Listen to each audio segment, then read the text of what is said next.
Merci, messieurs, mesdames, bienvenue sur Hop Télévision. Nous sommes alignés en direct de Goma, spécial CAN. Vous le savez, le plateau spécial, nous sommes là pour devoir revenir sur cette CAN Côte d'Ivoire 2023. Une CAN pleine de suspense. Il y a eu de grandes équipes en ce qui concerne donc le football qui sont en train de sortir par la petite porte. Messieurs, mesdames, nous sommes là, mais avant d'y aller, nous vous prions demain de partager le plus que possible nos vidéos tout en vous abonnant à notre chaîne, en activant la cloche de notification si vous êtes nouveau pour ne plus rater nos prochaines éditions. Alors, nous sommes ici au plateau spécial comme je vous l'ai dit, nous avons l'honneur de devoir recevoir M. Eli Rumbo, qui est journaliste chroniqueur, mais également rédacteur en chef de Hop Channel Télévision. M. Eli, bonjour et bienvenue. Merci beaucoup. Bonjour Amiral et bonjour également à tous les amis sportifs qui nous suivent via cette grande chaîne en ligne qui il faut les dire, ça me produit des informations, des émissions de qualité. Moi, je suis très heureux d'être parmi les invités de votre plateau.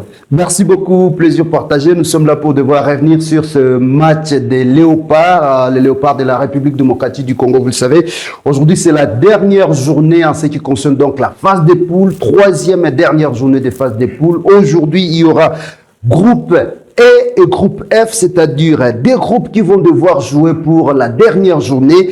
Donc c'est mercredi 24 janvier 2024. Dans les groupes E, il y a le Mali qui va devoir jouer la Namibie. Il y a également la République sud-africaine qui jouera la Tunisie. Ça sera à 19h, alors que 2 heures après, ça sera au tour du groupe F, où la Tanzanie jouera la République démocratique du Congo, mais également la Zambie devra jouer contre le Maroc. Ça sera à 22h. Alors ici, nous sommes très intéressés par ce qui des Léopards de la République démocratique du Congo, car vous le savez, les Léopards ont déjà livré 2 matchs, des rencontres consécutives, 2-0, c'est-à-dire les Léopards n'ont pas encore jusque-là gagné même une rencontre, mais on espère aujourd'hui, car en suivant le coach Sébastien Desabre, il a dit, je cite, c'est un match décisif, il faut plus d'énergie, les joueurs doivent nous récompenser par une victoire. Il n'y a pas question, donc, il n'y a plus question de calcul pour ce troisième match. Il nous faut une victoire. Je vous prie donc de les suivre. On attend encore de bonifier d'abord notre jeu, de refaire encore un bon match, de montrer la même énergie qu'on a montré dans des conditions qui sont différentes, puisque le terrain n'est pas le même. C'est un troisième match de compétition. Et c'est un match qui est celui-là décisif pour la suite, puisque en fonction du résultat, on continuera la compétition ou pas. Donc voilà, dans quel état d'esprit on est. On a de la confiance, on est tranquille, on est très concentré et on a hâte demain de jouer contre une bonne équipe de la Tanzanie. Alors, je vais un peu... donc, effectivement, nous jouons toujours pour gagner tous les matchs. Des matchs de haut niveau, c'est des matchs qui ont une importance décisive pratiquement à chaque fois. Là, je vais vous donner une information, c'est qu'on veut gagner, on veut la victoire, mais le match nul nous qualifie également. Ça, c'est à prendre en compte aussi dans le rapport tactique du match. Bien sûr que je pense qu'avec les choses qu'on a montrées sur les 2 matchs dans le jeu, on aimerait que les joueurs soient récompensés par une victoire. Voilà, Monsieur Eli Rumbo, vous venez là de suivre Sébastien Desabre, le coach de Léopard. Je ne sais pas quelle analyse vous faites. Il a dit il n'y a plus question, il n'y a plus donc l'air de pouvoir revenir au calcul. Donc, impérativement, les Léopards doivent gagner ce match. Bien évidemment, le Léopard de la RDC doivent gagner cette partie parce que c'est un match très crucial dans ces groupes, parce que c'est ces résultats qui vont devoir définir l'avenir de la RDC ou encore de l'ensemble d'autres nations qui prennent part à cette compétition, dont ces groupes F, comme vous l'aviez dit. Ce sont des matchs qui vont devoir se jouer en même temps pour éviter tout trucage du match.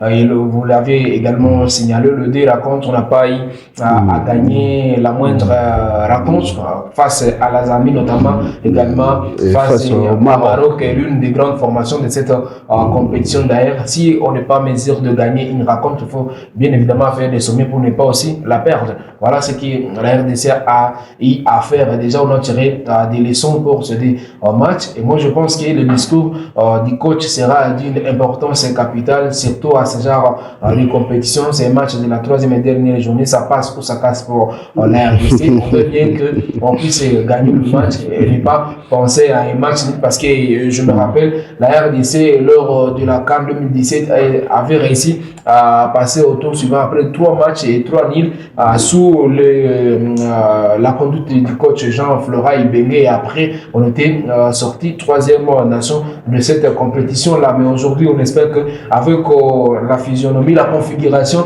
dans ce groupe, il faut en tout cas à tout prix gagner ces matchs pour donner un sourire à des milliers de Congolais qui sont derrière ce léopard. C'est pas seulement les Congolais, il y a d'autres nations, il faut les signaler. Même en Côte d'Ivoire, il y a des Ivoiriens d'autres pays qui sont derrière les léopards. C'est que s'il faut donner sourire à ses compatriotes, à ses amis de la RDC, il faut en tout cas remporter ces matchs aujourd'hui face à la Tanzanie, qui, il faut signaler, ça ne sera pas un match facile, bien évidemment. C'est pas un match facile, ça casse ou ça passe, c'est comme ça. Même l'attaquant congolais Yohan Wissa a dit, je cite, on doit faire le maximum pour essayer de gagner ce match.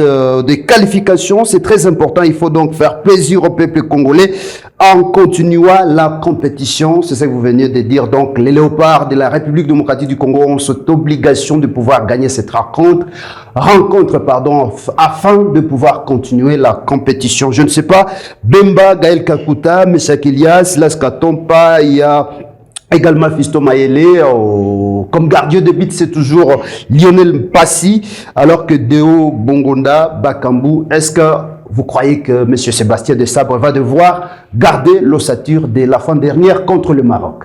Voilà, ce que je peux dire déjà, là, la RDC a la chance d'avoir des joueurs capables de jouer dans ce genre de compétition, que ce soit le banc des touches de la RDC, le maillot costaud, vous l'avez remarqué avec moi d'ailleurs lors de la rencontre face au Maroc. Ouais. On a essayé de contrer les assauts du Maroc, ou encore de mettre à mal cette formation marocaine, parce qu'on a eu un banc costaud, un banc qui était à mesure de changer des situations. De Sabre nous a reconduit la même équipe que celle qui avait joué en ouverture contre la Tanzanie. Mais je pense qu'il pourrait... Contre la Zambie. Contre la Zambie, voilà, bien évidemment. Contre la Tanzanie, il doit aussi voir comment changer certaines choses. Oui, c'est une bonne équipe, comme je le disais. Les 11 de départ qu'avait aligné le coach pour le premier match, pour le deuxième match, on avait vu à un certain moment là où ça ne marchait pas assez bien au niveau de la finition.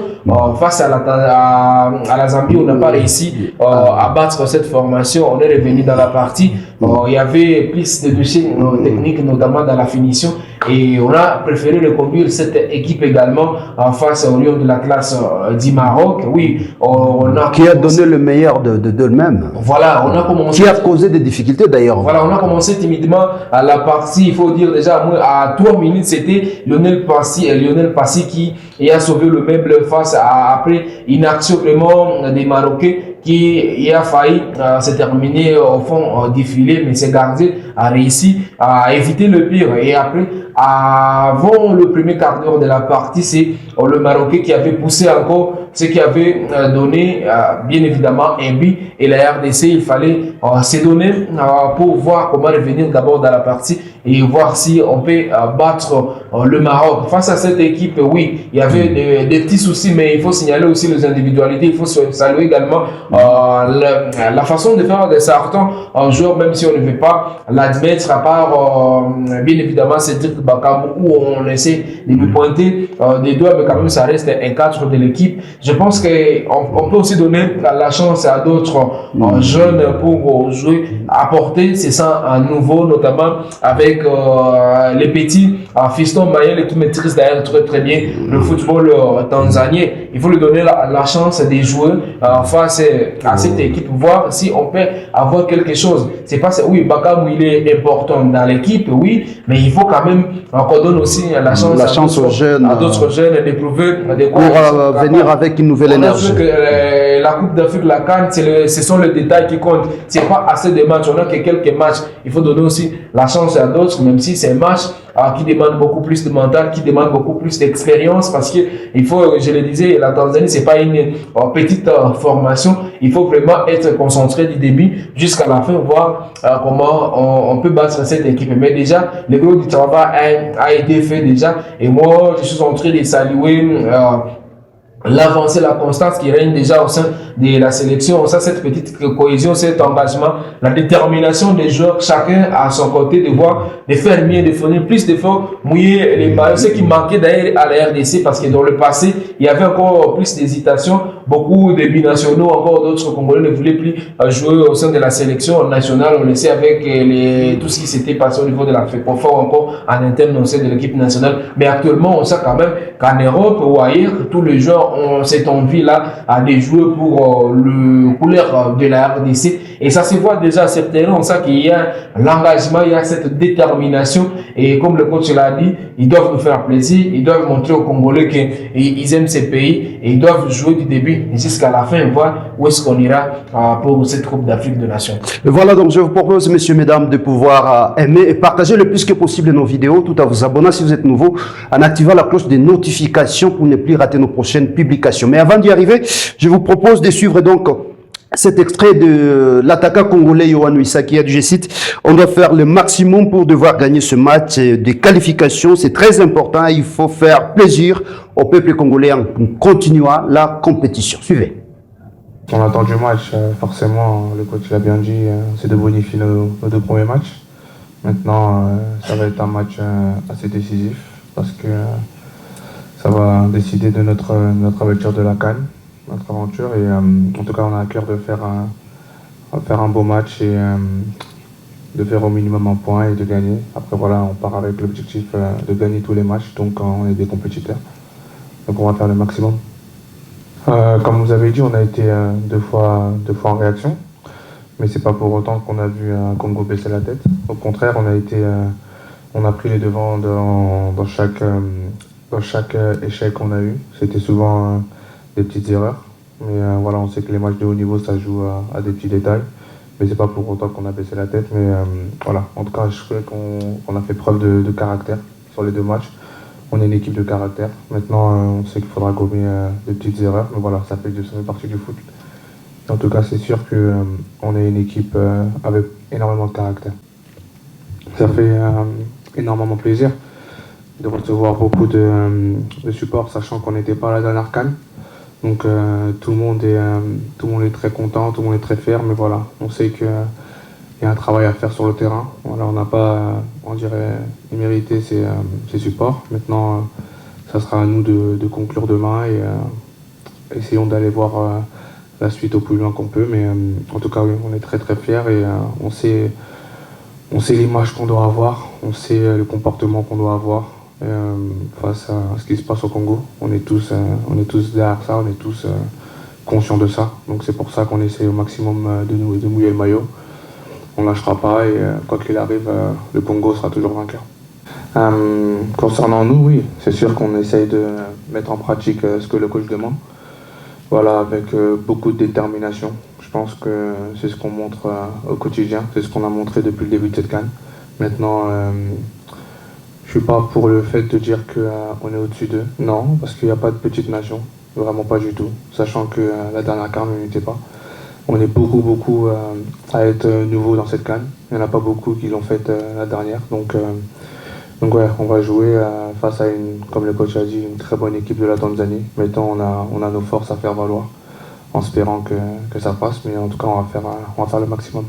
Voilà, Elirumbo, il y a Yohan, voilà, il y aura Yohan Wissa qui est très déterminé avec l'ensemble de l'équipe qui vont devoir continuer la compétition pour devoir faire plaisir au peuple congolais. Je ne sais pas. Dans les groupes E, il y a le Maroc qui a jusque-là 4 points, la République démocratique du Congo, la Zambie. Jusque-là, donc, chacune 2 points. Il y a la Tanzanie qui forme la manche avec 1 point, alors que dans les mêmes groupes E, il y a le Mali qui jusque-là dispose 4 points, la République sud-africaine avec 3 points, même point avec la Namibie, c'est-à-dire 3 points, la Tunisie qui forme la manche avec 3 points. Comment vous trouvez ces 2 poules, n'est-ce pas? Les 2 groupes, c'est encore jouable?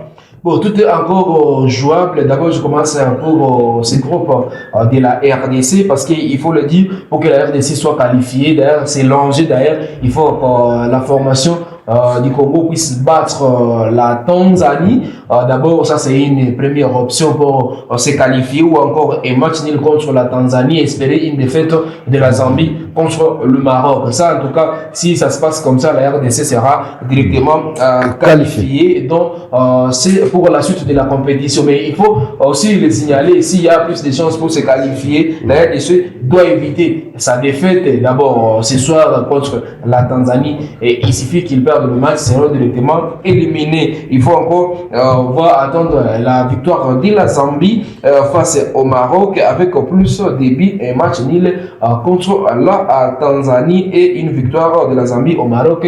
Directement, la RDC sera éliminée dans cette Coupe d'Afrique des Nations. Comme je le disais, c'est encore jouable. Tout va devoir se décider ce soir pour qui de la RDC, qui du Maroc ou encore de la Zambie ou de la Tanzanie va devoir passer à l'étape de 8e de finale. On attend encore, ce sont ces résultats d'histoire qui vont devoir nous départager. Mais pour ce qui est de la RDC, on est déjà sur une bonne lancée. On a vu les 2 copies nous présentées par le part de la RDC et moi, je suis réjoui d'ailleurs, je suis satisfait d'ailleurs de la progression qu'a fait ces derniers temps l'équipe de la RDC. Je le disais, il y a des individualités, il y a beaucoup plus des solutions aussi de la RDC, que ça soit sur qui peuvent quand même parvenir à créer des différences. On peut déjà débloquer la partie même dans les derniers instants du match. Vous l'avez vu face au Maroc, si on avait ajouté même 5 minutes encore, la RDC devait battre le Maroc parce qu'on avait encore, c'est ça nouveau, on avait encore ce courage-là, cet engagement, la détermination, la vie. On a essayé à débloquer le match vers les ailes, mais chaque élié qui est en plus rapide de l'autre côté, le buteur, cela quand on pas également qui n'est pas aussi à moindre également, on l'a vu quand même, il n'a pas hésité, il y avait cette détermination-là, il avait aussi cette envie, c'est sang-froid également, parce que dans ce genre de match, aussi, il faut aussi saluer, c'est mental de leur part, du début jusqu'à la fin. Vous encaissez avant le premier quart d'heure de la partie, vous obtenez un penalty que vous n'arrivez pas à concrétiser, mais vous continuez toujours jusqu'à arriver à trouver le chemin de filet. Je l'avais dit à mon introduction, si on ne peut pas gagner un match, il faut aussi éviter de perdre la partie. Et avec ça, on est en train d'aller sur une bonne lancée. J'espère que la Tanzanie, qui n'est pas aussi la moindre formation de cette compétition, ne va pas venir dans la partie en victime expiatoire, ça il faut le préciser, mais quand même face à la RDC, ce sont des rencontres qu'il faut toujours prendre au sérieux du début jusqu'à la fin. La Tanzanie, aujourd'hui, s'il faut parler de cette formation également amirale, il faut dire que c'est parmi les pays qui ont actuellement une bonne organisation en interne sur les plans championnat. Le championnat tanzanien attire plus d'avantages à l'extérieur, que ce soit la communication, que ce soit les talents. En tout cas, il faut dire que la Tanzanie, aujourd'hui, c'est parmi les nations qui ont pris au sérieux la question du football avec leur championnat. Il y a des Congolais qui jouent de ce côté. Fiston Mayel, quand je le disais qu'il faudrait lui donner plus de chance de commencer la partie, il a évolué au sein de cette compétition. Il sait déjà comment ça marche, même si c'est pas du top, mais on sait quand même qu'ils ont évolué. Et je me dis qu'il y a du sérieux de ce côté-là et nous, on ne peut pas prendre cette rencontre comme si c'était déjà acquis. C'est qu'on devra faire plus, mieux, être plus rapide, marquer plus des buts s'il faut le faire déjà de la première période et essayer de conserver et aller jusqu'au bout, rester concentré du début jusqu'à la fin, bien sûr. On espère bien que nous sommes en train de cheminer directement vers la fin de notre actu sportif. Donc, je sais pas, en termes de pronostics, qu'est-ce que vous donnez au Léopard? Bon, moi je pense que d'abord, avant le match, c'est du 50-50. Parce que et la RDC et la Tanzanie, tout est encore jouable dans ces groupes. et personne n'a déjà l'avance du score. En tout cas, moi, je pense que c'est du 50-50, mais en tant que Congolais, beaucoup plus veulent voir la RDC gagner comme moi également. Mais si on analyse bien, on doit rester vraiment trop perplexe et rester trop réservé dans ce genre de compétition, comme je vous disais tantôt, de longer à cette rencontre. En tout cas, c'est du 50-50 jusque-là qui, on espère que la RDC va devoir gagner le match. Voilà, messieurs, mesdames, permettez, avant que nous puissions boucler cette actualité, de devoir rappeler ou soit revenir sur les rencontres d'hier. Je rappelle que dans le groupe D, il y avait match hier. L'Angola a eu à tenir en échec le Burkina Faso, 2-0.